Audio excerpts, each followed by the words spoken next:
India's prestigious Pan-India services, known by their famous acronyms IAS, IPS, and IFS, to name the top three, is the 9th or 10th choice of the educated elite of southern India. Once upon a time, Indian journalists would describe the Indian civil service with expressions like heaven born. Not anymore.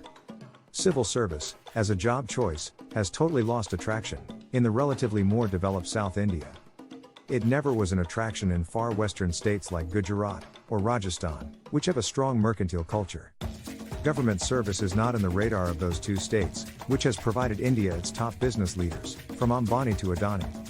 Till the 1970s, southern India, especially the South Indian state of Tamil Nadu, alone was bagging a sizable section of the IAS, IPS and IFS positions.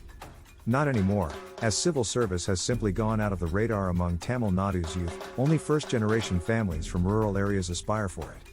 The highly intelligent southern educated elite do not consider civil service as their job goal. It has crashed to status of being the jobs of the last resort. However, the situation in northern part of India is just the opposite, especially in the Hindi belt states. It occupies the position it commanded in South India, till the 1970s. What are the factors driving this craze to become collector, or SP, in North India, British-era positions that have lost their sheen in South India? The examination holds a mythical allure in North India, particularly in states like Uttar Pradesh, Bihar, Orissa, Jharkhand, MP, Haryana, and Rajasthan. Appearing for this exam, and becoming an officer of the Indian Administrative Service or Indian Police Service, is seen as the epitome of career success and societal prestige. This obsession with the UPSC exam stems from a complex interplay of historical, cultural, and socio-economic factors that have solidified its significance over decades. The first motivation is the hefty dowries civil servants command in the marriage market. Rich in-laws stand in a line, ready to offer their son or daughter. This is the primary driver behind the craze for civil service jobs in North India. Some even have secret political ambitions.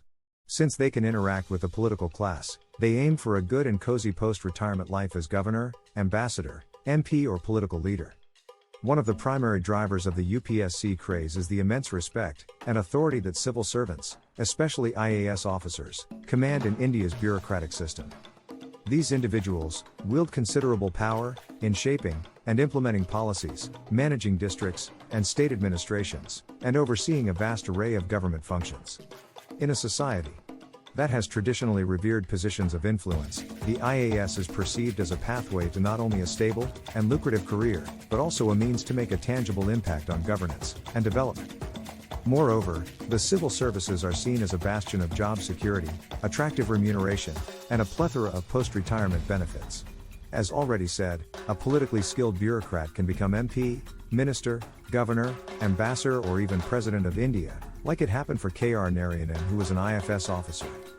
In a region where private sector opportunities have historically been limited, especially in smaller towns and rural areas, the allure of a government job with its accompanying perks and privileges cannot be overstated.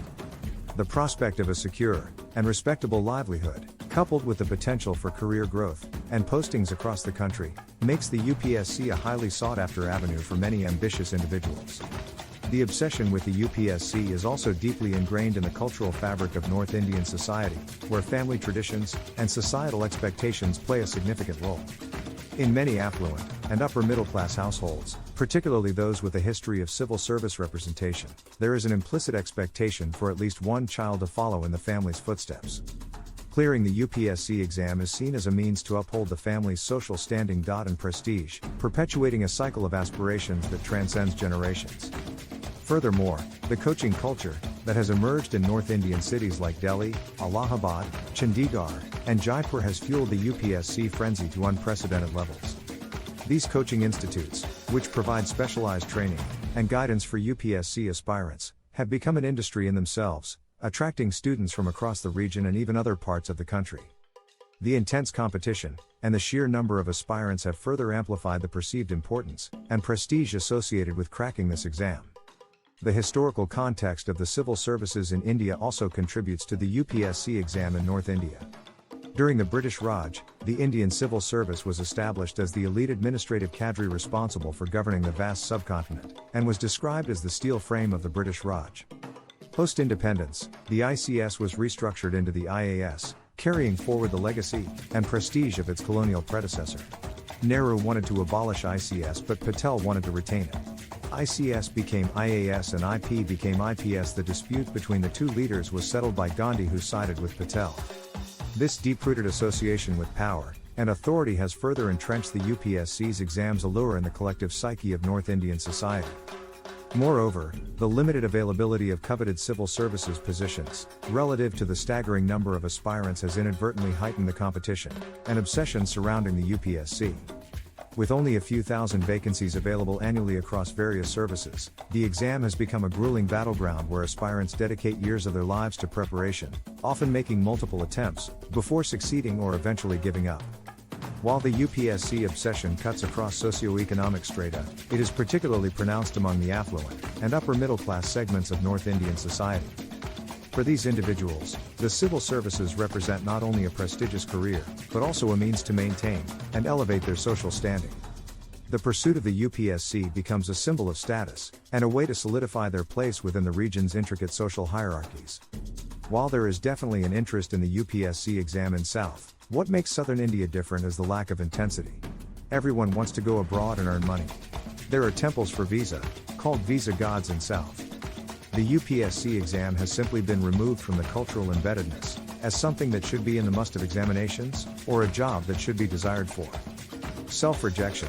Also, with the IAS and civil services fully taken over by North India candidates, South Indians, and those from other parts of India avoid taking the exam. This leads to a lopsided representation, giving rise to voices that India's bureaucracy is not representative. Representative democracy also means representative bureaucracy. The lopsided representation has led to frustration among the educated South Indian youth, who are demanding a branch of UPSC in South India. Though this demand is decades old, there has been no forward movement. That is another subject. As of now, however, the UPSC examination continues to captivate the aspirations of countless individuals in North India, much to the detriment of the interests of the northern states. Private sector enterprises founded and led by youngsters is relatively lacking in North India, as everyone aims for a government job. The intensity of this phenomenon in the northern Hindi heartland, on the other hand, remain unparalleled.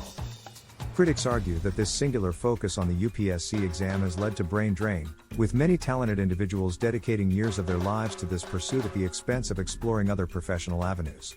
There are concerns that this obsession may be stifling creativity, entrepreneurship, and the development of a robust private sector in North India. In the absence of a well-developed private sector, and as long as the civil services retain their allure of power, prestige, and job security, this obsession is likely to persist, shaping the career trajectories and aspirations of generations to come in North India.